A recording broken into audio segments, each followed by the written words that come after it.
Welcome everybody to another episode of the What's the Play podcast. I'm Brian. I'm here with Caleb, JG, and we got Demarco in the back doing the production, and of course we got CT sitting right here.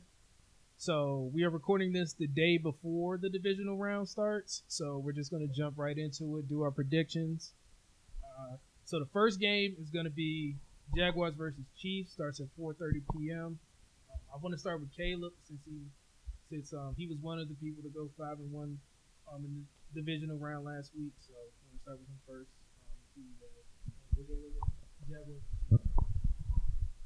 Jaguars and Chiefs. I feel like this should be easy. I think it's going to be Chiefs. What's the? I want to see the spread on real quick. The spread on right. The spread is 8.5. It's 9.5 now. Now it's 9.5. I think Jaguars will cover. Just because I think Doug Peterson is a mastermind. What he did in wild card was amazing. I would say amazing, but like he did one simple thing, which was change the formation to trips. He ran trips a lot.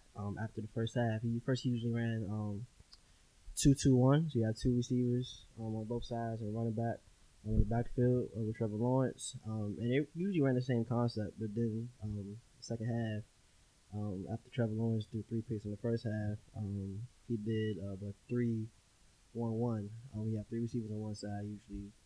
Running back in the backfield and receiver on the other side of the field, with the running backs on the weak side of the field as well.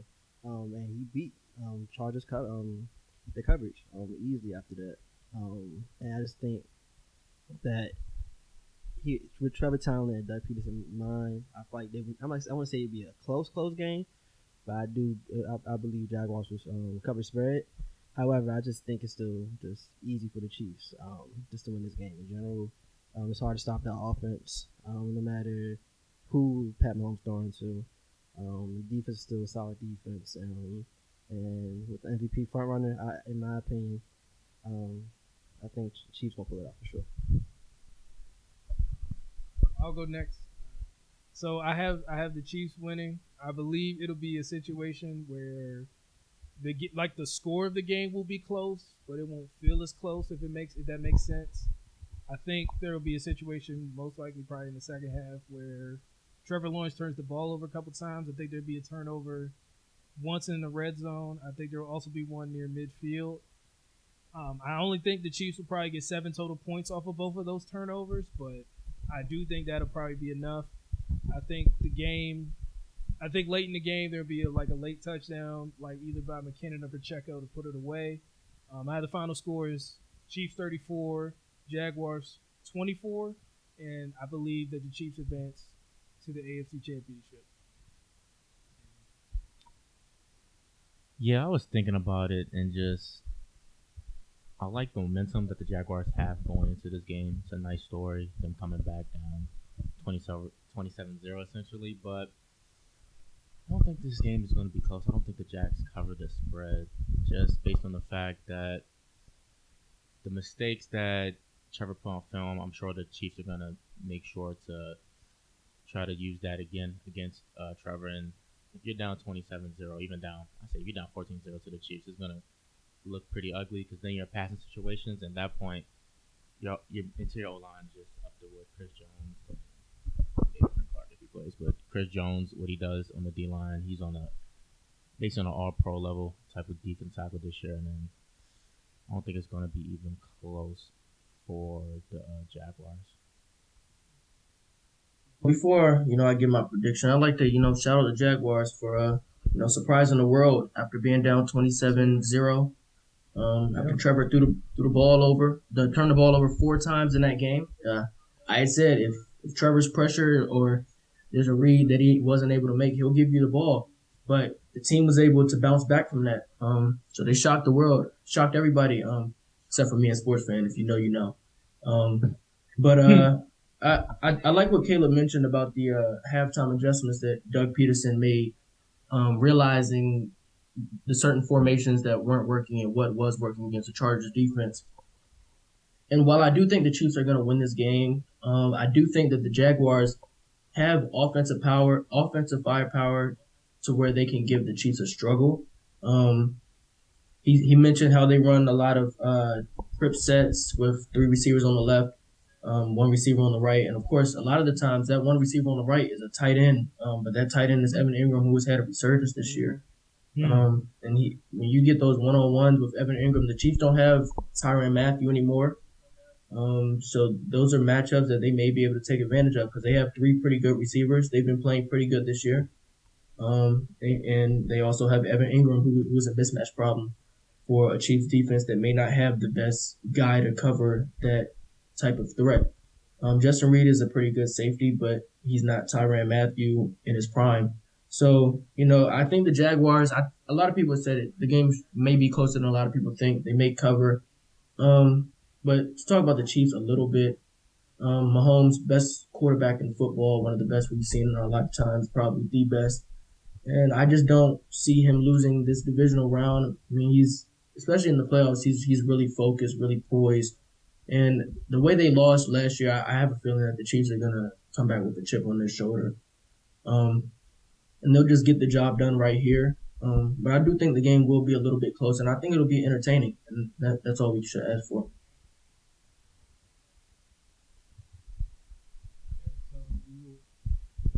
So we will move on to the next game, which will be Saturday night at 8:30. We have the New York Football Giants going up against the Philadelphia Eagles. So we will start with CT on this one. You have No. I hate to be this guy, but I believe in Cinderella stories. And growing up as a kid, you hate the NFC East. I'm a Commanders fan. You hate everybody in the NFC East. So I'm not rooting for either of these teams. But there's just something about this Giants team that plays for their coach that has me believing that they have a chance to win this game. And the Eagles are a great team. They've beat the Giants handily 2 times this season. But we've all said it the past couple weeks. It's hard to beat a team 3 times. And I don't know. The way that Daniel Jones played last week, and I've been saying it all year, I think he's the Giants guy going forward. Because I think Dable can win with this type of quarterback play. But I'll probably be the only one on the podcast saying this, unless Brian chooses his favorite team. But I think the Giants have a realistic shot to win this game. I think the Eagles are a great team, of course. They have great offense, great defense, all of that. But if you can get them to play outside of their style, if the Giants can get them in 3rd and long more consistently, the Giants need to take the game plan that the Commanders took when they won that game in the middle of the season to end the Eagles' win streak. Get them to run the ball and get them in 3rd and longs and force them to make reads down the sticks and force the O-line to block for a while. Dexter Lawrence and that Giants D-line needs to make an impact in this one. In the corners, they got Adoree Jackson back. They need to hold their own and cover for what may be a long time because the Eagles have a great O-line. But I think, I may be crazy, but I think the Giants come out with this somehow. Yeah, I agree. Yeah, I agree. I feel like this game is won in the trenches. Especially with just I can't think of his name right now. Jalen Hurts. Jalen Hurts. But Jalen Hurts. When it comes to recovering from an injury, his throwing shoulder. I don't think he's gonna be 100%. I don't think he's gonna be 100%. I mean, he's gonna be able to play. He's gonna be able to play probably 50%. I think that's what kind of killed the Giants last season. And once again, like CT said, it's hard to beat the team 3 times. Especially we have Brian Dable, who will be the coach of the year. And he's having Daniel Jones had a resurgence. And they played a great game last week as well. Even though it was against the Vikings, always against those games. People doubt the Giants' lap. And I think this is a similar situation, in my opinion, to what 2007. To what 2007. Man, oh man, ball. Man. Oh my goodness. Because I was listening earlier to the Bill Simmons podcast, and Peter Schrager actually mentioned that he covered the Giants in 2007 during the Super Bowl run, and he was explaining how during that time Eli Manning, people was doubting him, was wanting to move on past them. He was having a bad season, wasn't the best season, but they ultimately won a run where they ultimately won the Super Bowl, beat the undefeated Patriots that season. And I feel like this is kind of a similar situation with Daniel Jones, who's had a resurgence this season. Although he's not a premier quarterback, a quarterback to carry a team, he gets the job done though right now.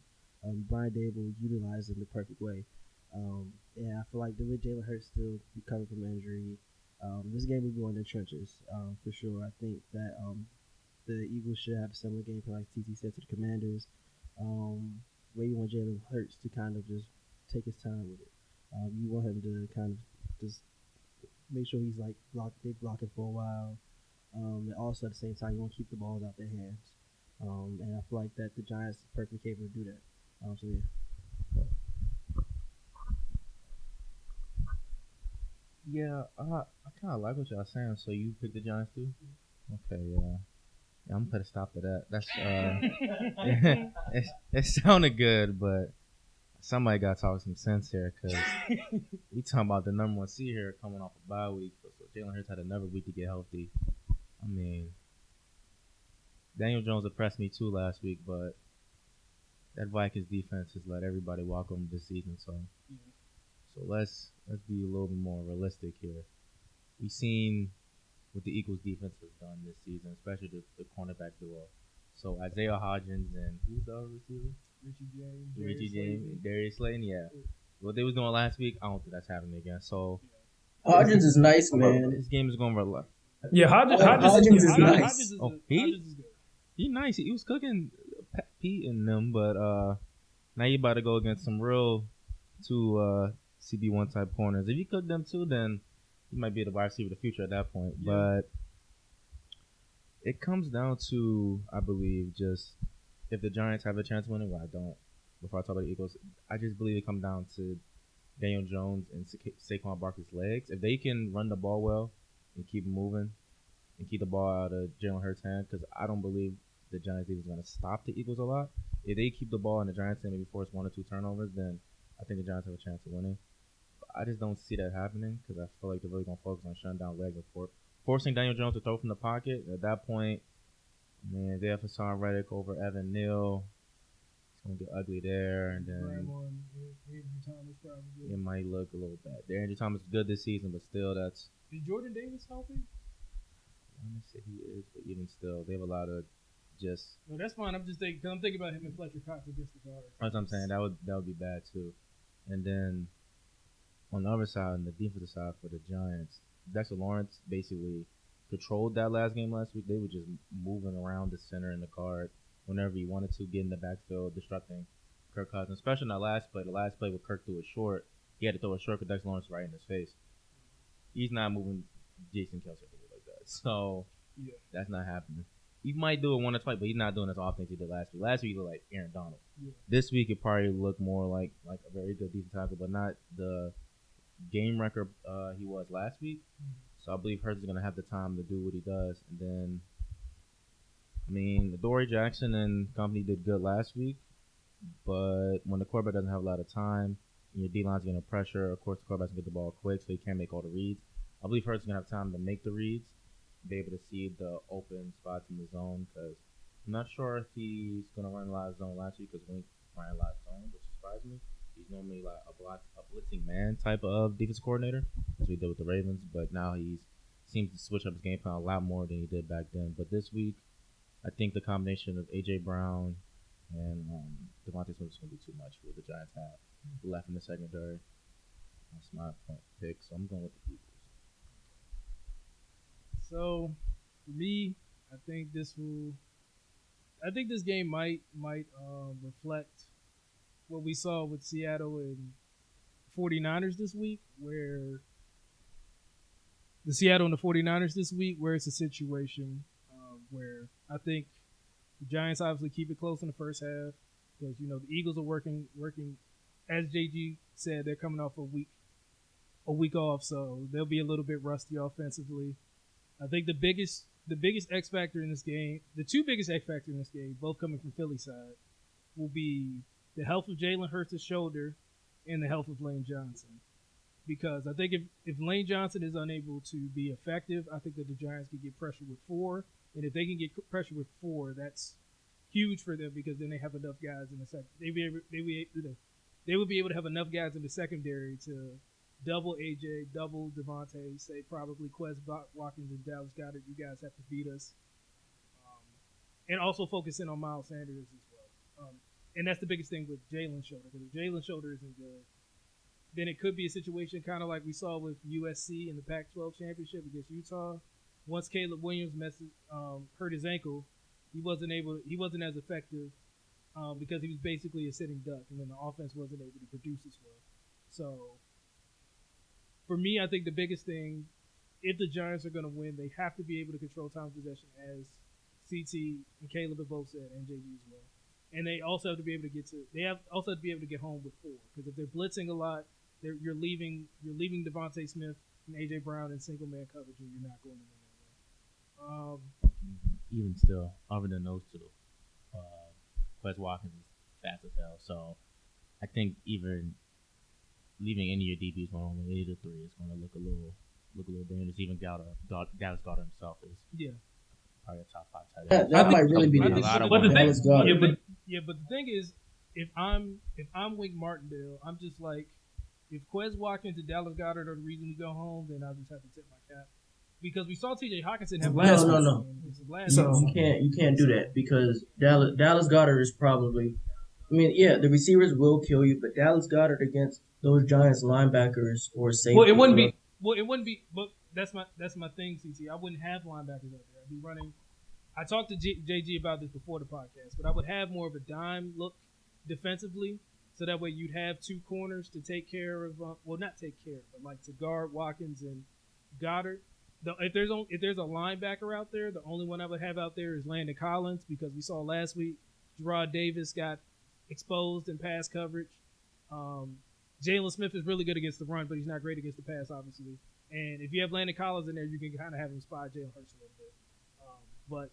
But to get to my prediction, I think Philly wins it 34-20. I think they put the icing on the cake with Boston Scott scoring another touchdown, because he just finds a way to score late against us for reasons that I don't understand. But yeah, I think Philly wins 34-20, and they move on, and they get to host the NFC Championship game next weekend. If you're you said you would go to the dime look. If you were Wink Martindale, you're putting a third safety or a 4th cornerback on the field? Probably third safety, because Julian Love is able to. He played a lot of slot corner at Notre Dame, so it's a situation where you could have, like, obviously McKinney over the top, and then either rookie Dane Belton. I mean, that may not want that, but either him or maybe Tony Jefferson could play like over the top. On the other side on Devontae. Who's playing over top? On Devontae, I'm saying like over Devontae. What name? What? I'm just asking. What name did you say? I said Tony. You playing Tony Jefferson playing over top? He can't play. Man, nah. I love he's Tony. More of a box safety. I love Tony Jefferson. I mean, he's a Cardinal legend. Well, I know McKinney's over the top. I'm saying so. My thought is you have like a cover 2 man type look, so that way you have one safety over the top of AJ to bracket him. You have one safety over the top of Devontae. I'm not joking. I think Tony Jefferson and Landon Collins are basically identical in what they do. Okay, so then Dane Belton would be back. He would have to be back. He would be back there on the Devontae side. Yeah, so that's how I would probably have 3 safeties. Wait, wouldn't you have McKinney's hurt? No, McKinney's there. I have McKinney on AJ's side. And then I was saying Julian Love. I was saying I would probably have Love as the corner guy, like to probably guard Goddard or Watkins, because he played slot corner before. That's why I'm saying you could do that and then have your rookie safety. Who's your normal slot corner? Normal slot. Well, Darnay Holmes is going to be guarding Quez Watkins. Right, so the 4th corner would probably be. It would be Love.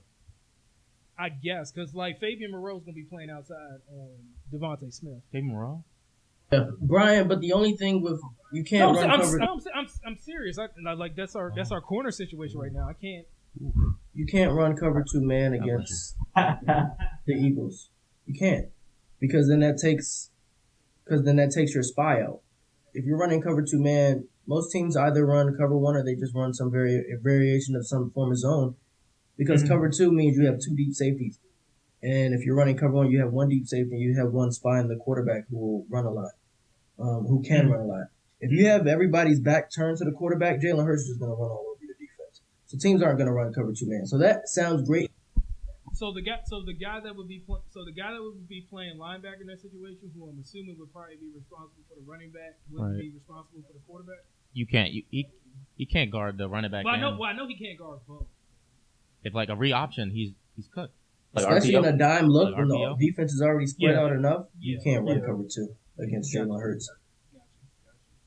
But Wink Martindale figured it out last week in a way, So I'm assuming he's cooking up a game plan. I just don't know if it's this specific one. He He's pointed out that Dexter Lawrence is. We did a good job of moving us off coverage, which is what helped. Because when he was playing man, they moved Justin Jefferson into the slot, and then that's how they scored their first touchdown. And then after that, So that's why I said cover two man, but yeah, probably cover man. Personally, I think Wink Martindale is not a great DC. He had him in Baltimore. I had him Baltimore. he always scored the big moments. But he does have the capability Just running a great defense in general, and utilizing the best players and put emphasis on your best defensive players and make sure they make a play. This he does. Moments, I can't trust him. There's been a lot of moments where he played good throughout the game, when the big moment comes. It's late forward, he needs to stop. He's sometimes on team, he's not getting stopped. Personally, so hopefully not that wrong for his game this weekend, but. All right, so we're going to move on to the next game. One of the highly anticipated games of the postseason in general. Also, what Brian called earlier, the battle of QB2. We have the Bills against the Bengals. This game was canceled early in the season, week 17, due to the unfortunate situation with Damar Hamlin. And which has now led to this game now with the Bills being home. Who you guys got? Yeah, I can start off. I think it'll be close, but just based on what I've seen the Bengals do in the postseason, just find ways to win games, and I just believe in Joe Burrow more than Josh Allen. I believe Josh Allen's really, I don't want to say he forced the issue a lot, but he just try to make plays, and a lot of times it results in like turnovers.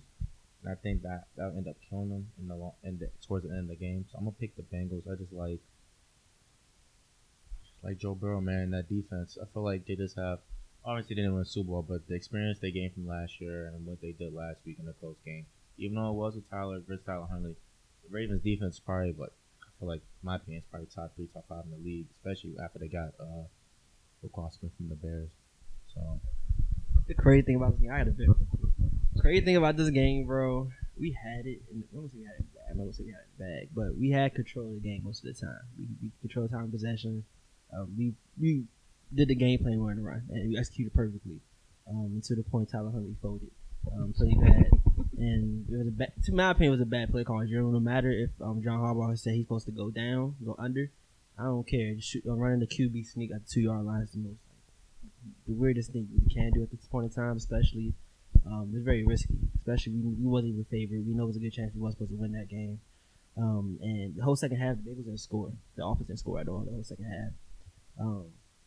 And like you said, it's because of the defense, Baltimore's defense. I know Bill's defense isn't as good, but still having I want to say a defensive mastermind, but a really, really good defensive coach with Sean McDermott. It would cause the Bengals some trouble.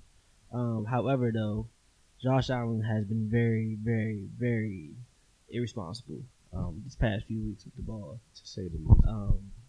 And it's you can't do that against a Bengals offense who constantly moves against teams like that, especially in the first possession before the Damar Hamlin event. Bengals was moving the ball easily on the Bills. I think the Bengals offense is just too dynamic. It's really good, and Joe Burrow is. I hate to say it, but Joe Burrow is that guy. Yeah. He's that good, especially all the legacy guys. So I believe that it's going to be hard for the Bills to stop the Bengals, especially if Josh Allen is turnover prone like he has been recently. But if he do turn around, I do think it could be a good shootout. It could be a really good shootout. And I still think though, the Bengals will pull it off. I do have hope for the Bills. I do believe they can still do it. Once again, but Josh Allen cannot turn the ball over whatsoever. Because one little mistake caused the whole game, especially against the Bengals. I know that myself. It's experience last week. So I got the Bengals today's the championship. Yeah, I wanted to finish quickly. Just thinking about it, like you said, Josh Allen turnovers can end up killing the game from because they almost killed him last year. They let a team led by Scott Thompson get 31 points. So I'm like, that's just, come on now, that just should not happen. I know the defense didn't get all the points because Josh Allen threw a pick six, but it's like, Well, oh yeah, he fumbled, but like, show some pride. 31 to a team led by Scott Thompson. That's not. I mean, I'm glad they got the win, but it's like at some point, Joe Burrow's gonna walk up and down the field if you letting them get that many out of yards. But I do like the potential matchup of Trey White and Jamar Chase. If Trey White falls, I'm not sure if he's back to full health where he's following wide receiver ones again. I don't think he followed anybody last week, but that's because if he doesn't follow, do you think there's going to be more Kyer Elam on Jamar Chase situations? I think they'll do what they did last week. They'll just have Trey White on the right and Claire Elam on the left. So I'm saying, do you think Cincinnati will read that early and try to Jamar Chase on Kyer's side if he's not traveling? I think they care. Okay. I don't think they care. I don't think they care who's on that side. T. Higgins, they'll put him over there. Don't they care? Gotcha. They believe. I don't know what they believe, but I believe they have two wide receiver one type talents on that team. Yeah. Jamar Chase is obviously better, but I believe T. Higgins at his best will probably be a low tier wide receiver one. Jamar is like a top 5 receiver. So either way, Kyer Elam is a solid DB, a solid corner for a rookie, but he's not about to have a fun time. This week at all. For sure. CT. I'm gonna try to go quick, but I got the Bengals in this game as well. Josh Allen proved me right again last week. Because I said last week he'll give you that ball, so I'm gonna say it again today. In this game, if the Bengals cause some confusion or fluster him, Josh Allen will give you that ball. Josh Allen will give you that ball. I'm gonna say it one more time. Josh Allen is going to give you that ball. We're gonna turn that into a TikTok if he throws more than 2 interceptions or has 2 turnovers or something. But, I don't know if the Bills are going to be willing to commit to the run the way they should in this game. Because I don't think they want this to get to a shootout to the point where you need to rely on a person who, Josh Allen, top 3 quarterback in the NFL. But at the same time, he is prone to make that mistake when it matters in this game. And he showed it in Miami last week. That game was wrapped up like a present for them to just have a cakewalk win. And he's just turning the ball over too many times. And so if I'm Buffalo, I don't really know if they have the personnel to do it. James Cook has been pretty decent in a few games this season. But if they're not willing to commit to the run, chew some of the clock away the way that they need to, and they put the ball in Josh Allen's hands and he turns it over, I just don't see them. If he has more than 1 turnover in this game, I don't see them having a chance to win. And I don't see him not having more than 1 turnover in this game, which is why I feel like the Bengals will win this game. Joe Burrow, surgical. He had a pretty decent game last week, but he's been surgical all season. He'll find his receivers. He has plenty of options out there. And I just feel like they'll get the job done. I think they're a better team, honestly. Josh Allen may be able to Superman his way to the win, but I have the Bengals in this one. Yeah, quick before you go, Brian, I was just thinking if Von Miller was playing, I probably would have actually picked the Bills. Yeah. Just because for the pressure they would have put on Joe. Because I know the Bengals have some O-line injuries. And I don't. Yeah, they're missing. They're going to be missing 2 of their offensive linemen. Be out. Yeah. But I don't think it really affects them this week because I like the Bills D linemen, but it's like I'm trying to think who's affecting right now. Is it Rousseau? Oliver Rousseau. Cool. Yeah. Rousseau be getting some pressure, but great. I would be like year 2.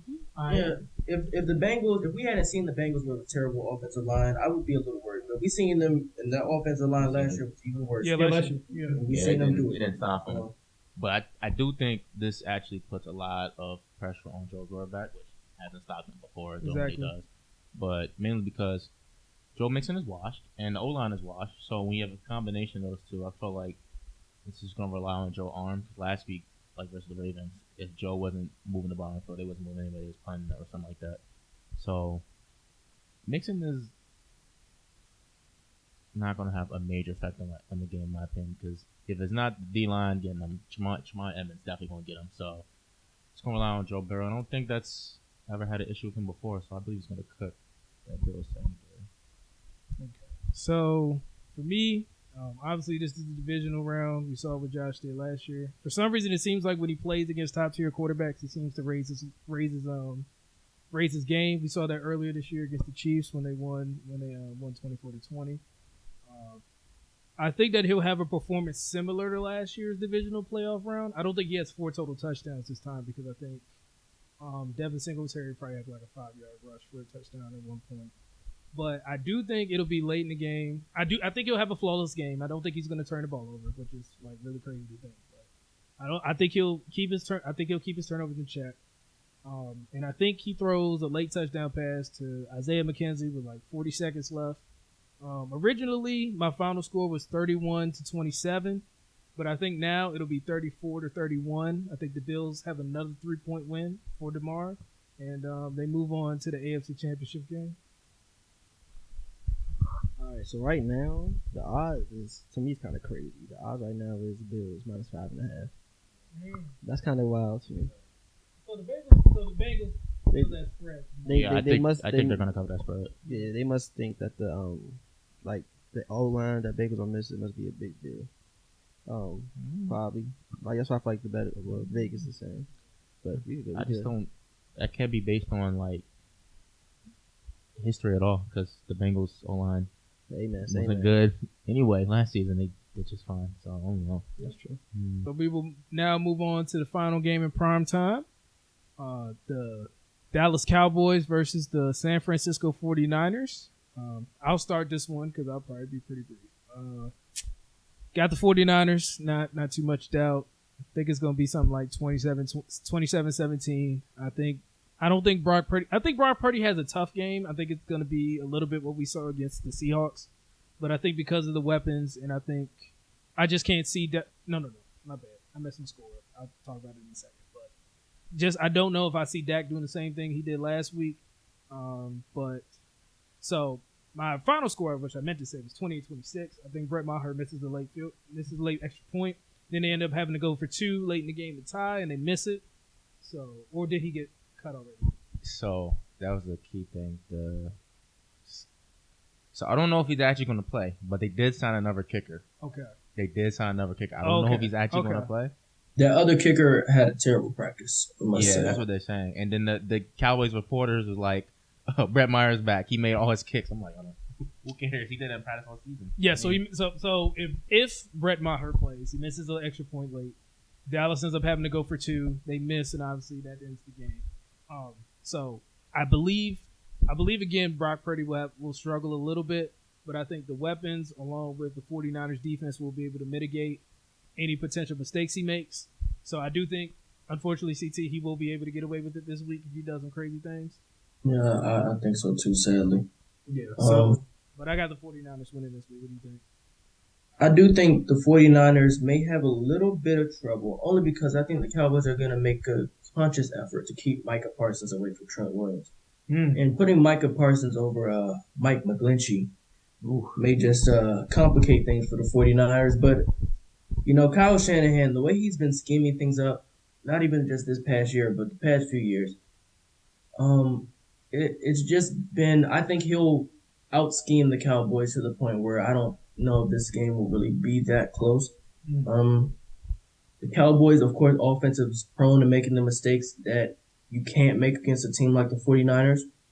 And I just think, of course, as long as Brock Purdy takes care of the ball, I think they'll have enough drives to the point where they will just outscore the Cowboys. And one untimely turnover might kill the Cowboys in this game. So I have the 49ers. Let's throw a score out there. I'll say 27-17. Okay. I was thinking about it. think about real for a minute. I was just as I was talking about it, I was thinking about the teams the 49ers played this season and just comparing offenses. I think the Cowboys are the second best offense they played this season. Well, they haven't played, but once they played, it'll be the second best offense they played other than the Chiefs, and the Chiefs blew them out. So, it might sound crazy. I think I'm gonna go with the Cowboys. If Dak is locked in, I think the Cowboys actually win because if Dak's locked in, as much as Brock Purdy has been getting away with some crazy throws, especially versus last week, he threw some. It was people were slicing the throw like it was a good throw. It was a late throw, and he almost threw his wide receiver into a safety to go to heaven. But thank God he caught the ball, and the safety just didn't want to hit him, I guess. So I guess he was going for the ball and just straight up missed. So I don't think that's going to happen this week. What I saw last week from the Cowboys defensively was pretty impressive. Really confusing a lot on Brady. And after the game, you saw Brady mic'd up saying, I don't know what I'm seeing for him. I've never seen Brady say that. I just like what the Cowboys doing on defense. And then offensively, Dak was really locked in, tuned in last week. They went up. I didn't expect them to do this because that Zeke could get 40 yards. But they smartly went away from Zeke and leaned a lot on Tony Pollard, which I think they'll do this week. And I kind of just like the game to end up being almost a shootout, per se. Even though both teams do got both defenses, I just think the offensive just firepower for both teams is kind of a lot at this point. I think it'll be a shootout. But if it ends up being a shootout, I don't believe Brock Purdy's going to win a shootout. Only shootout I believe Brock Purdy won this season was versus Jarrett Stidham, and that was a 3-point over the Raiders, 31-34. So I just believe the Cowboys probably the second best team the 49ers played this season, especially offensively. So I believe Dak is locked in and actually wants to prove the doubters wrong. I think he's going to have a good game. Tre'Davious Ward, I thought he was a pretty good corner, but DK made him look like a sucker last week. So I believe anybody can cook him at this point. I don't really believe in the 49ers corners this much. So if they're able to block Nick Bosa and the rest of the 49ers line, I believe the Cowboys have a chance to win this game. And let me do a score prediction since shot there. I'm going to say 30-24. Yeah, I'm gonna agree with JG here. I think the Cowboys can pull it off. I think that the Cowboys' offense could be a little really powerful against the Niners, especially what they did last week. Yeah, it was against the Bucks, but I do think Mike McCarthy was kind of in his bag low key when it came to play calling and scoring. It was too easy for him, especially after a lot of people thought, including myself, the Bucks was gonna pull this one out. That Cowboys were throwing the pressure, and I just think that this game was the boost of confidence the Cowboys needed. Although it was against the Bucks, who weren't the best this season, the Cowboys just needed that little confidence boost, just to actually believe in themselves, to know that they can move the ball anybody if they can, who they want to move the ball on. And once again, I think the only issue with the Niners, to me, is just the Brock Purdy experience so far. Even though he's been lights out this whole season, playoffs still a different story. They played the Seahawks last week, who was good to start the season off, but towards the end of the season they were pretty bad in my opinion. They won the game they needed to win to get to the playoffs, but they were pretty bad towards the end of the season.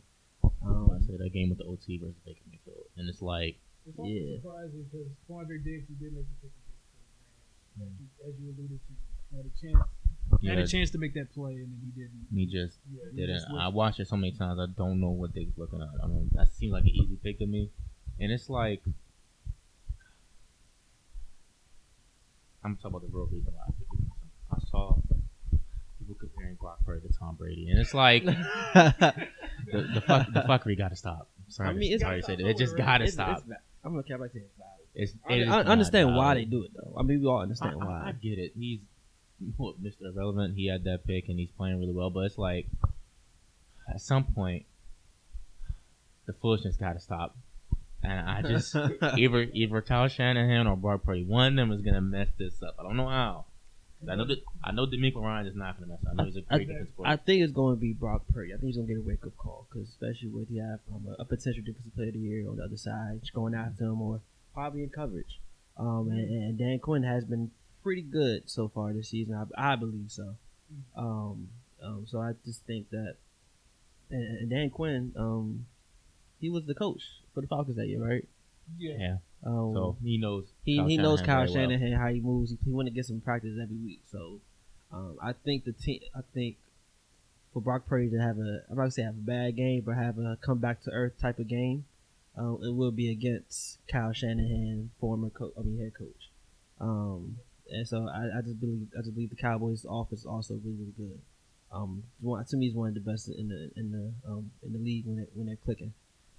So I got the Cowboys in this for sure. But the one thing that I couldn't say, just that even if Brock Purdy has a bad game, the fact that Kyle Shanahan is probably one of the best run game coordinators in the game, other than maybe like Greg Roman. But it's just even when Brock Purdy's playing bad. Thank God Greg Roman gone.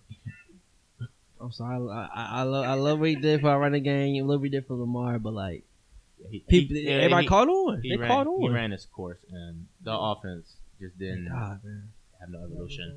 But even if Brock Purdy has a bad game, it is a chance that Christian McCaffrey, who's probably a top 3 back, and you still got Debo who can actually, catch short passes or catch them out the backfield or straight up be a running back and make some out of nothing. Even Brock Purdy have a bad game, them two can still take the game over and move the ball. And Kittle. So I think that's what scares me though about this That's team. my X factor. Kittle is for sure, but I also believe this Kyle Shanahan creativity. He know how to use his weapons. He know how to make sure they put in the right position and have them succeed. I think that's the most dangerous thing about this game with the 49ers.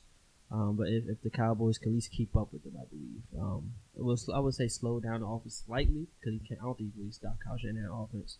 But if you slow it down a little bit and be able to keep up with them or get over them early, that makes sense. Like score, he's go out and score. He's make sure you control the clock and make sure Mike McCarthy put the people in the right position to score. Even though I can't think of the OC name. Is it Kellen Moore? Kellen Moore's been really good this season. He's been has some good. doubters. Yeah, he has some moments though. Yeah, he has some bad moments in general. Like, but I think that's Kellen Moore. He always been like this. Like he's a good offensive coordinator, but there's a lot of times where he doesn't really show up. He looked pretty good this season. Cooper Rush. He made Cooper Rush look like an average quarterback when he was playing.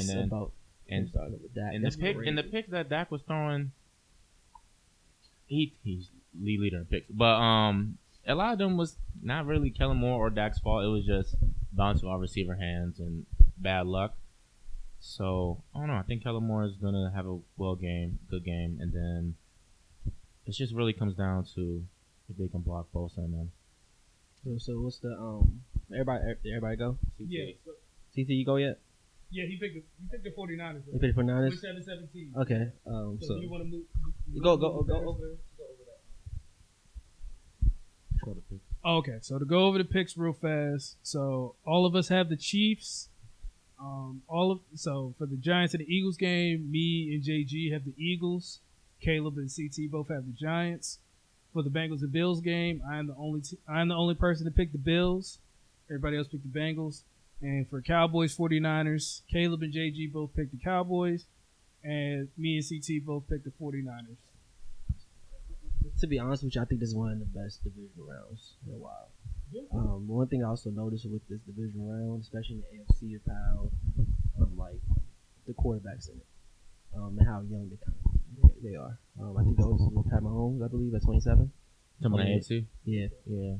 And it's kind of resembles the previous generation quarterbacks who repeatedly go to at least to this round. I know it was usually Big Ben, Tom Brady, Payton Manning, Phillip Rivers, and sometimes Phillip Rivers, or Joe Flacco. Yeah. So it's amazing to see this. I'm excited for the future. I'm not gonna lie. You got Joe Burrow, Pat, Josh, and Trevor Lawrence could be up there. It could be Trevor. It could be Justin. It could be Lamar. So it's just exciting to see about that. It just could be Bryce Young soon. No. My fault. My fault. I think Caleb Williams was okay, brother. It's okay. So yeah, but I do have a question for you guys though. Out of all the 8 coaches that's in division round right now, who y'all believe whose legacy is affected the most with the Super Bowl ring this postseason? I'm thinking about it's between two coaches, both in the NFC. It's either Kyle Shanahan to make up for his past Super Bowl coaching situations and how he's kind of fumbled away leads a little bit, or Mike McCarthy, because a lot of people believe Mike McCarthy was carried by Aaron Rodgers. I kind of believe that too, but it's just if you win two Super Bowls with two different, won two Super Bowls each with two different quarterbacks, one being Dak, which a lot of people didn't believe in Dak either. I believe that just shows how well of a coach he is, and for Kyle, it kind of really kind of validates him as a all-time offensive guru and head coach in general. Okay. Oh, go ahead, CT. Go ahead. Yeah, I think I'm gonna answer this question slightly different, and I'm gonna go with Brian Dable. For him to come in and just change this Giants culture that has just been losing consistently, even before Eli Manning retired, because they were struggling. He was on the back end of his career, and he just flipped the switch in one off season. And you can just clearly see how the team played for him. He's turned around Daniel Jones' career. Daniel Jones is being talked about as a quarterback who may not even last a full season as a starter. They brought in cousin Tyrod, put some pressure on him a little bit and make it seem like a reasonable option was behind him. And he turned around Daniel Jones' career, rejuvenated Saquon's career. Saquon was coming off a down year as well. And he was just able to put stuff together for this team. And if he wins a Super Bowl in his first year as a coach, that would lift him, at least in Giants history, as one of the best coaches that has stepped foot in that building. And, of course, this is a historic franchise, but for what he has done for them, I think if he is able to put a Super Bowl ring at the end of this season, I know it's not realistic at this point, but, I mean, just the way where they came from in comparison to last year, if he was to get a ring this year, his legacy takes a big jump already off 1 year. Yeah, so I get that. I definitely get that point from CT because as I see, there are only two rookie head coaches to ever win the Super Bowl. Don McCaffrey, who won with the Colts in 1970, and George Seifert, who basically took over Bill Walsh's team and won in 1989. So that would definitely be a huge legacy thing, especially with the way he's turned around the Giants program. But I'm gonna go ahead and go with Kyle Shanahan because, kind of as JG alluded to, it would be he finally got over the hump and he would be able to have atoned a little bit for some of his past failures. Of course, being the offensive coordinator in the Super Bowl where the Falcons were up 28-3 and not really sticking with the run game, and then again kind of doing the same thing when he was the head coach with the 49ers playing against the Chiefs and not sticking with the run despite the run helping him get that 10-point lead. That, of course, Patrick Mahomes and them came back and took the lead and everything, but it wasn't a situation where he stuck with the run. He kind of started to throw a little bit more, kind of put a little more on Jimmy's plate, and then it didn't end too well. So I think the Super Bowl would be biggest for him, but I definitely see where CT is coming from in terms of legacy wise because of the rarity of a rookie coach coming in and winning a Super Bowl right away. So I do understand that. I believe that the coach whose legacy would take the biggest, I would say, jump for the Super Bowl win would be Doug Peterson.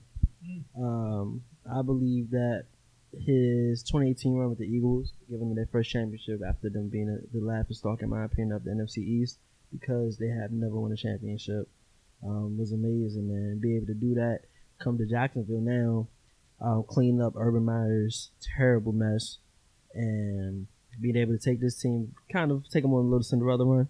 I like to say, even though they won the division, I think they could still do kind of a Cinderella run. And win a ring with the Jacksonville Jaguars, bro. Doing that with two different teams, man, like that. I think he would take the biggest jump.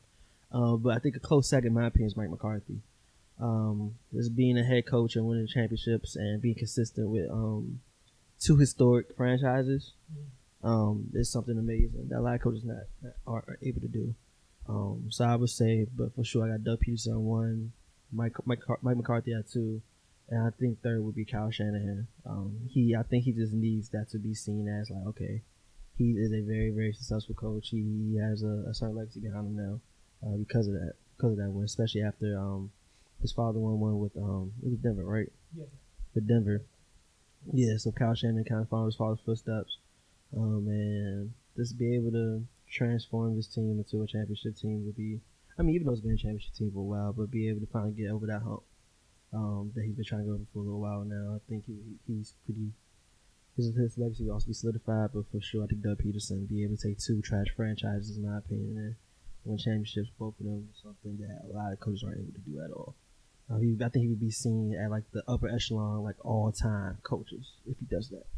Personally, so, yeah. I will say this about Kyle Shanahan. I do think a Super Bowl ring is probably the only thing he's missing, just to really cement himself. And that's what you said. Because right now he's probably in that Don Coryell tier of coaches. I mean, projecting, because Don Coryell was just never able to get that ring, but he created that transcendent offense in San Diego, and you could almost say Kyle Shanahan has created a system in San Francisco where a lot of people think you can just place any quarterback in that system and the team won't miss a beat. And if he was able to get that Super Bowl ring, he won't just be known for being able to scheme up things and cover up for terrible quarterback play. He'll also be able to say he was a winner at the highest level.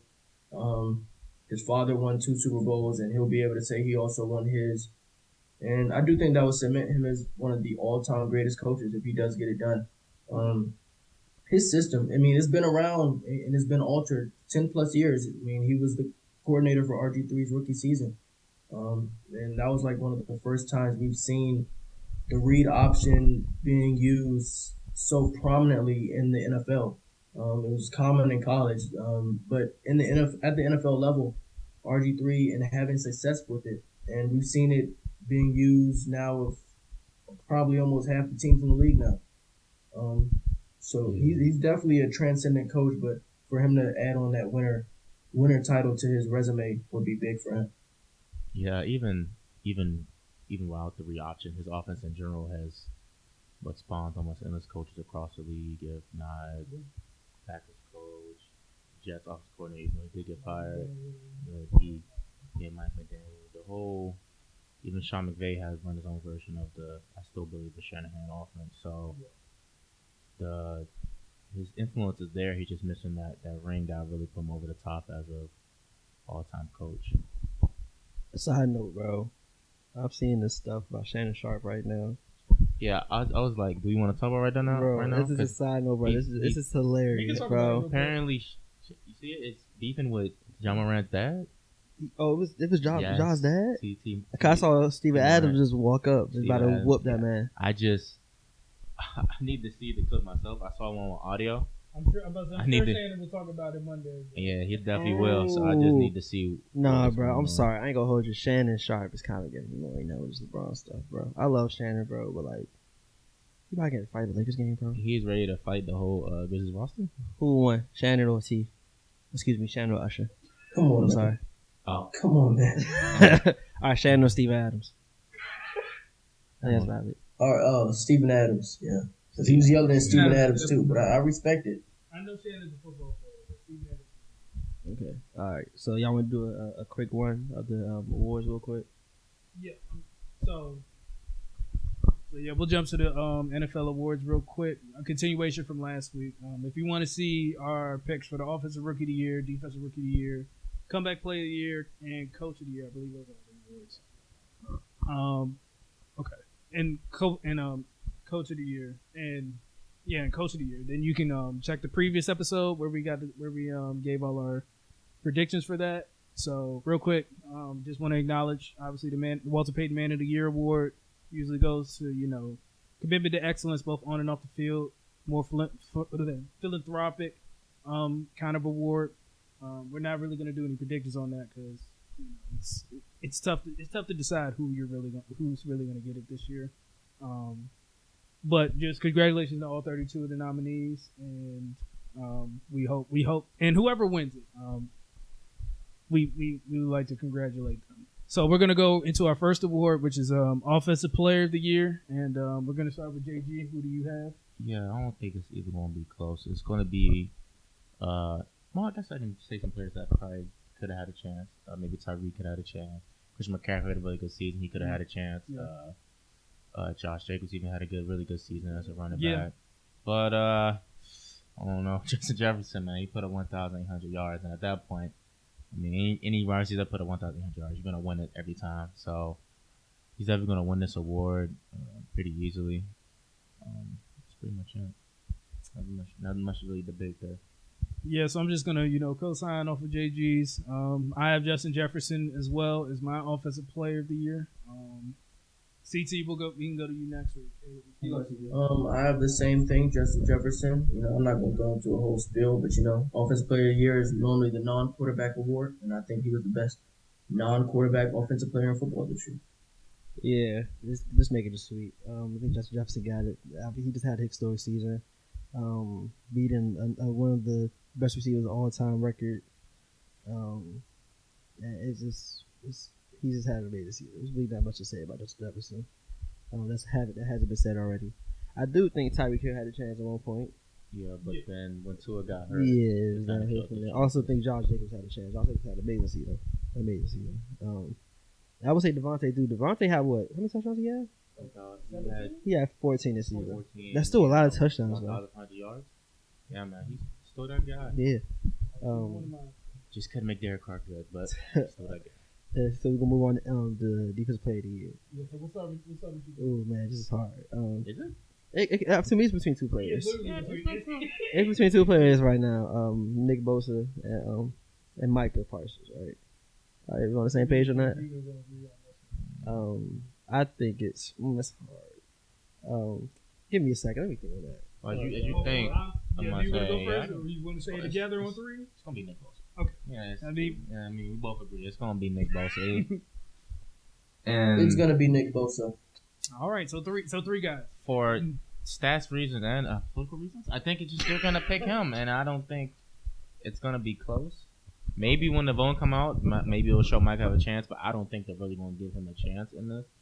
He's year 2, and he's in the defensive player of the year conversation, so I'm sure he'll get one before maybe the next before he hangs it up. So it's Nick Bosa time. He's gonna get that, leading the number 1 defense, having the most amount of sacks. I think did he lead the league in sacks? Yes, he did. Yeah, his stats low key crazy, bro. He had 18.5 sacks. He had 19 tackles for losses. Yeah, I think both. No, how many forced fumbles? He's second. He's tied for second for tackles for loss. First in sacks. He said forced fumbles. Yeah, he had 2 this year.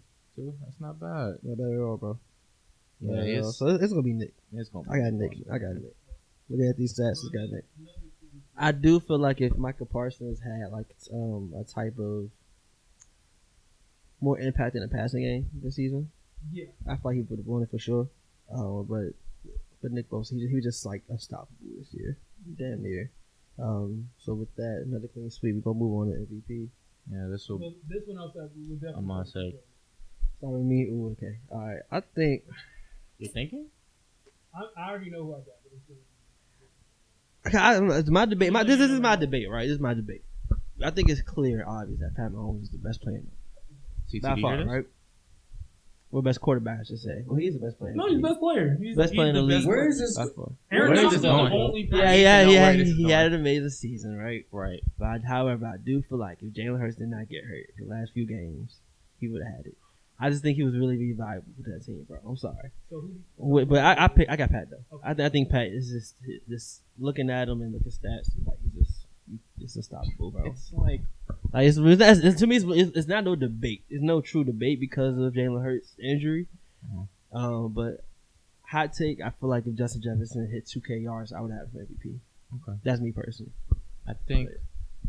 Well, think about it this way. I think a lot of people doubted Mahomes and the Chiefs' offense coming to the season with the trade rate Tyreek. They was like, how are you going to do it? Who's going to be able to get yards? Well, every week it was somebody new. If it wasn't Isaiah Pacheco, it was Jared McKinnon, it was Juju, it was even Tony for a few games when the hamstring wasn't acting up. Who else they had? Marquez. I mean, he was there. He was there. But Travis Kelce, of course, being and then like their whole multitude of tight ends. And it's just it clearly showed that they didn't need Tyreek, and Tyreek didn't need Mahomes either. They both kind of excel where both of them went. It's just Mahomes is that guy, and I think he broke the record for most passing yards in the season. Yeah, I believe so. I don't think so. He had to 'Cause be close. I think he was like 200 yards off. I think Payton had like 5,400. I'm biased. But he threw for 5,250 yards. That is nothing to sneeze you at. doing that when your best receiver is Juju. I mean, Technically, he's Travis Kelce. I mean, it's just like it's Mahomes. I was about to say before CT goes, I'm gonna be the one to go out on a limb. I'm sure Patrick Mahomes is gonna win because he had a great season. He went 14-3, and he's also got the narrative, of course, of playing so well without Tyreek Hill, so well that I even had to think about making an article. But the reason why I'm going to go ahead and put my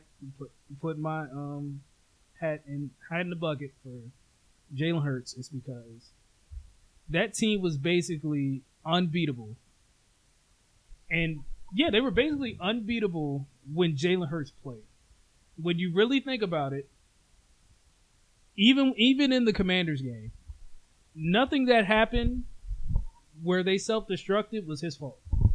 Like Quez Watkins, when he fumbles, if he just catches it in stride, that's a touchdown. Right. But he goes to the ground and then he fumbles. Mm-hmm. Dallas Goedert, face mask. Right. There's They nothing didn't call it. do. Mm. And then I think it was there were a couple of AJ Brown fumbled another one. That's not on Jalen Hurts. So that's a game where Jalen Hurts just played well, and they still haven't moved. Gardner Minshew had a great game against the Cowboys, but then the next week against the Saints, they couldn't move the ball to save their lives. So we've seen what this offense has looked like without Jalen Hurts, and we see what this team has looked like without Jalen Hurts, and without the stellar play that he had this year, they would not be the number one seed, and they would not be, and we would not be some people's favorite because the 49ers are taking over for most people. But he would not be some people's favorite to make it to the Super Bowl.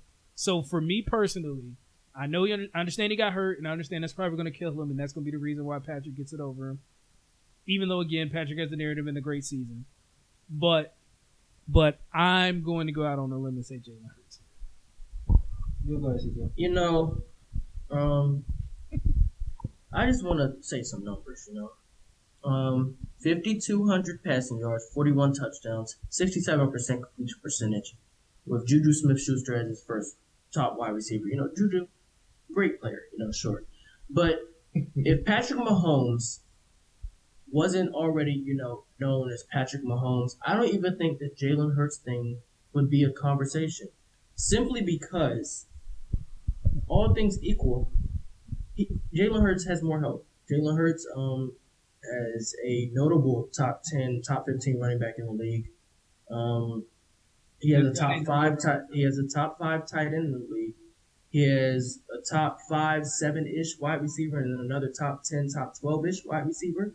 He has a speed demon as his third wide receiver, and he has Zach Pascal as his fourth wide receiver, who over the past few years has been wide receiver 2, wide receiver 3 with the Colts. He has the best offensive line in football. And I'm not taking anything away from Jalen Hurts. I was rooting for him to win MVP up until the point where he got hurt.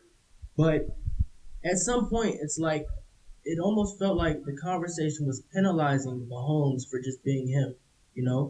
Mahomes' top receiver was Juju Smith-Schuster. They brought in Kadarius Toney, but he was barely playing because he was hurt. Travis Kelce, best tight end in football by a mile. But that's all you're working with. I don't want to say that's all he's working with, but in comparison to what Jalen Hurts is working with, losing arguably the best receiver in football in Tyreek Hill, and you put up better numbers than you did last year, and your team doesn't have any sign of a drop-off in a conference that is extremely competitive, I have to take Mahomes as the MVP, and I don't think it was close whether Jalen Hurts got hurt or not. Okay. I have a quick question. Y'all give me a quick answer. Yes or no. Do y'all think if Tyreek Hill didn't have the season he had this season, do y'all think that discussion about Tyreek Hill leaving would be as big as it is? Based on the fact of how he had an amazing season. I say I don't yeah. understand your question. What's your question again? My question is, do you think it'd be kind of a similar narrative as it is? Because I think the biggest thing in Pat Mahomes' narrative, outside of just him playing, just having crazy stats. His stats are crazy. But is that Tyreek Hill left. Right. And without Tyreek Hill, there's no drop off of the team in the offense because of Pat, right? Do you think it's that same conversation if Tyreek Hill didn't have the amazing season he had this year? You saying Tyreek dropped off? Yeah, he's saying the Tyreek Tyreek didn't have a dropped great off. season. That will make it an even bigger. Yeah, I'm about to say. I think it would. I hope. think it would I be an even better argument because at that point it would be like it would make people. Some people would say Patrick basically made Tyreek what he was. Yeah. If Tyreek doesn't have that great, if Tyreek doesn't have the great season in Miami, you But might like, as well put Patrick in the Hall of Fame at that point because you made Well, that man get that many money he yards. retired And that right now. Got him that contract, contract. I mean, you put him in the Hall already. I mean, he's probably already on the way. I don't know. Mahomes. At he's this first point, ballot. He's first ballot. Probably already had better careers than. He had a better career than Troy Aikman already. Man, he said everybody pre 2000 at this point, and then only people he's catching up to is probably Drew Brees, Payton, Aaron, and no Favre. Favre, get out here. Brady. I mean, okay, they have those stats because they play on them stacked 49ers teams for years, and What stats? stacked. He played on stacked 49ers teams. He stats. Most of them. I mean, he had the nice little corner touchdown throw, but it's like, I mean, yeah, his dad did to John Taylor, the Super Bowl. he's throwing to Jerry Rice. If you were to rank quarterbacks all time right now, Patrick Mahomes would already be top 10 and would be pushing the top 5. Yeah, absolutely. So, And that is simply, and so I say this because he's already considered a great. And so over the course of his career, it's almost the same thing with LeBron James after he got his fourth MVP. You don't want to say it's voter fatigue because LeBron was clearly the most valuable player for almost every season in the 2010s. But you're not going to give him the award because it's expected, And after this MVP, we may see the same thing with Patrick Mahomes. It's not as common in the NFL because they kept giving Aaron Rodgers MVPs for some reason. But, Patrick Mahomes may get penalized just for being who he is. We may see that the voters are getting tired of seeing him win the award over and over again. And this will only be his second one, right? And so... Question. Nah, I don't think so. I don't okay. believe that because they've the last 20, how many does Brady, Rodgers, and Manning have? They gotta have like what? At least half of them. I know. He said Super Bowls? No, MVPs. MVPs. 4 or 5. Rodgers got like 4. Yeah. So what? Consider the quarterback landscape at that time. It would other than those top 4 who were really MVP caliber quarterbacks. I think you could argue right now, any given season, you could have at least one new quarterback added to an already strong quarterback MVP picture. Jalen Hurts, nobody expected him to have this type of MVP season. Nah, not at all. You can write stories and maybe sell some tweets on it, but the top 5 quarterbacks, the gap between Mahomes and the rest is it ain't getting closer. Yeah, of course. But you can make an argument for any quarterback. I'm not talking about this season. Okay. Next season and going forward, any argument for any other quarterback could be made if they have that MVP caliber season. Because I figured it's gonna happen.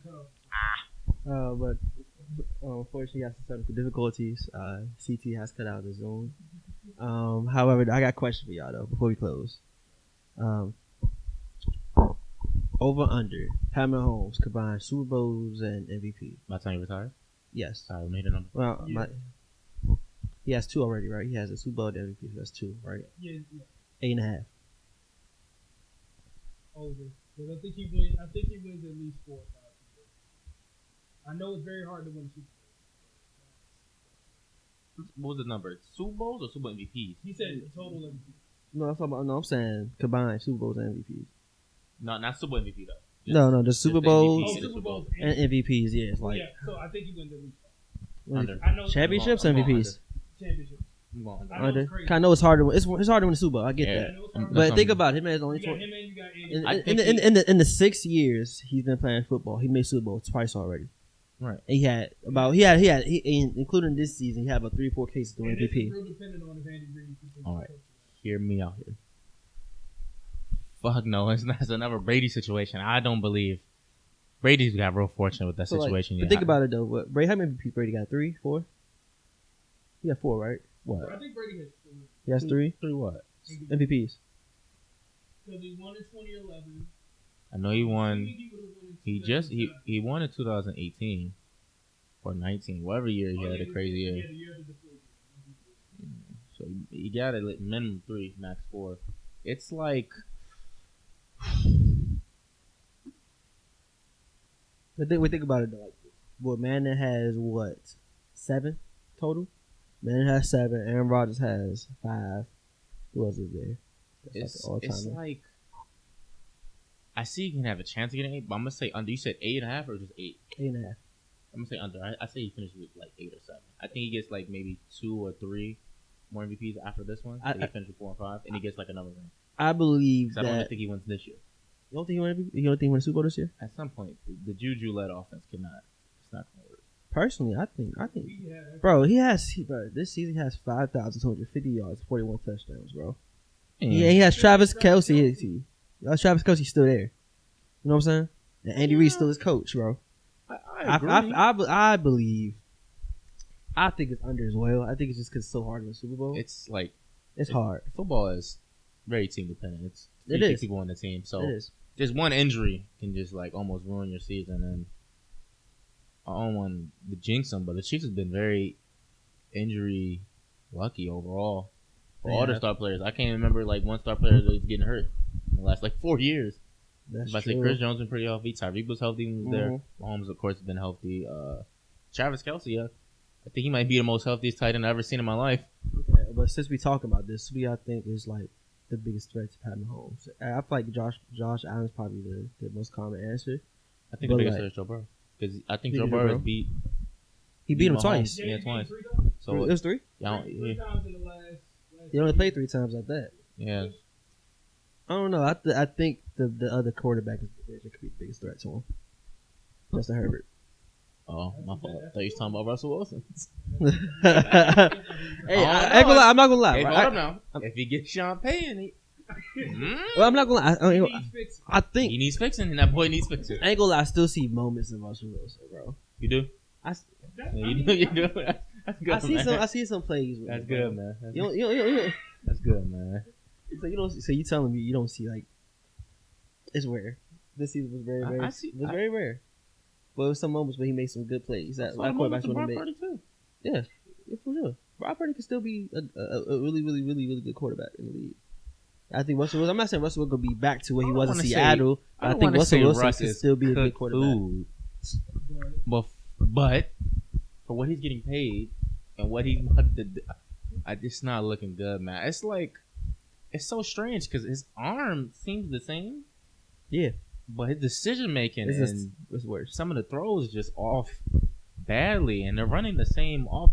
You know where Russell? No matter where Russell was been for like the last 5-6 years, they always end up running the same type of offense because it's Russell Wilson. You got to make it work for him because he can't see over the middle of the field. I thought Kyler can see the middle of the field. No, Russell Wilson really can't see over the middle. So all his throws end up deep and outside. And you think with this type of receiving core, you think it'd be fine, but he was cooked. I mean, yeah, it's bad. When his number 2 receiver got hurt beginning of the season. But one, number 3. That's a number 2. Number 3. Yeah, you talking about Tim Patrick. Yeah. How about Tim Patrick? He tore his He tore it real early. He's going to go, bro. Well, CT has made it back, my brother. He has made it back. If they get Sean Payton, which I don't know, are they in the 4 off season? They won the team you're talking about today? The Broncos? Yes, the Broncos are one of the 4. Yeah. We can talk about it then, but I think they're probably going to end up with Sean Payton. I think they're the favorites. Okay. CT, question. All right, we got CT back. I have a question for you, CT. I asked Brian and JG.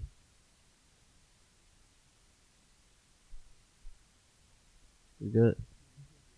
All right, go ahead, buddy. Yeah, I'm good.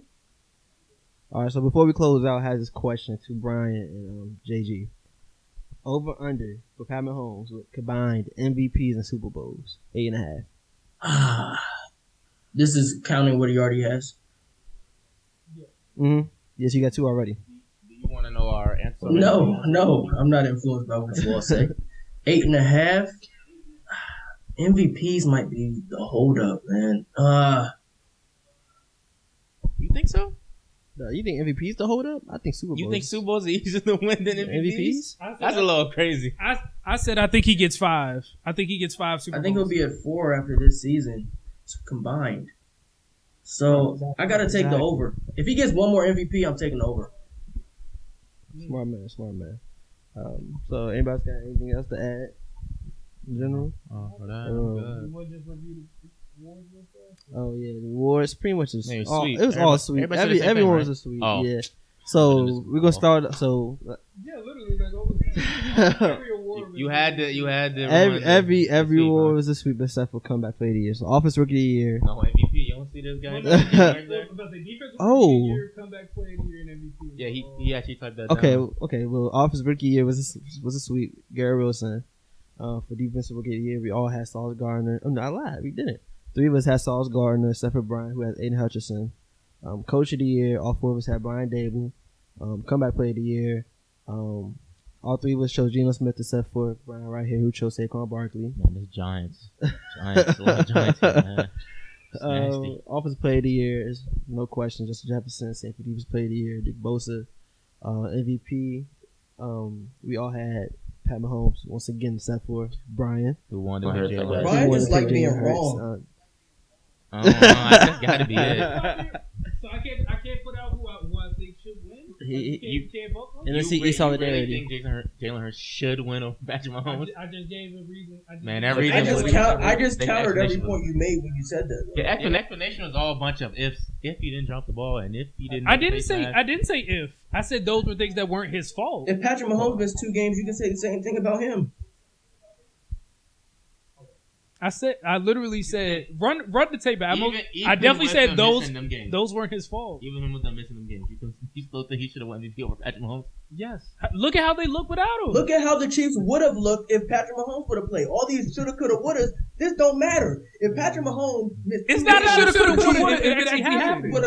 I'm saying the Chiefs would have looked garbage if Patrick Mahomes didn't play. You can't just say that Jalen Hurts winning the MVP because he's not playing and his backup quarterback looks terrible. He's a backup quarterback for a reason. That wasn't my main reason. I said they were basically unbeatable when he played. Unbeatable. Everybody.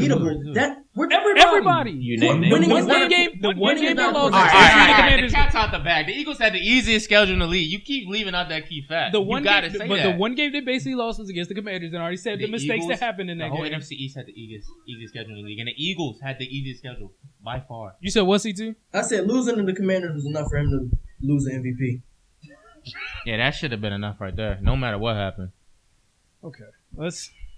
All right, Like, we're gonna move on to the NFL offseason series. Wait, we can't, because I really want to know what your real argument is for Jalen Hurts if he played 17 games. I just gave it like 20 seconds ago. I'm We can But Is- but you can do the Is same thing your for Patrick case is Mahomes. that the Eagles were unbeatable? Is that it? That's not it. But is that the main? Most of it. That's a team thing though. Winning is not a quarterback But stat. he's a big part You of can it. say the Eagles had the best team. But he's a big part of that because it's not like their defense was lights out. Jalen, come on, Jalen, don't do this. Don't do this. The defense was light out. No. Are you really about to do this right now? Man, you making on this Eagles defense. I'm not making man. things up. I'm not saying faking. that. I'm not saying they're terrible. I'm just saying it wasn't like they were a top 5 defense or something. Like, Who's gonna tell him? okay. All right, y'all. This has been another episode of the What's the Play podcast. We're gonna cut this here before we run another 20 minutes off with this argument. I've been Brian. This is Caleb, JG, CT. The Eagles have the number 8 defense in the NFL, but yes, let's close out. Goodness, okay. Yeah, this has been the What's the Play podcast. Stay tuned for the next play.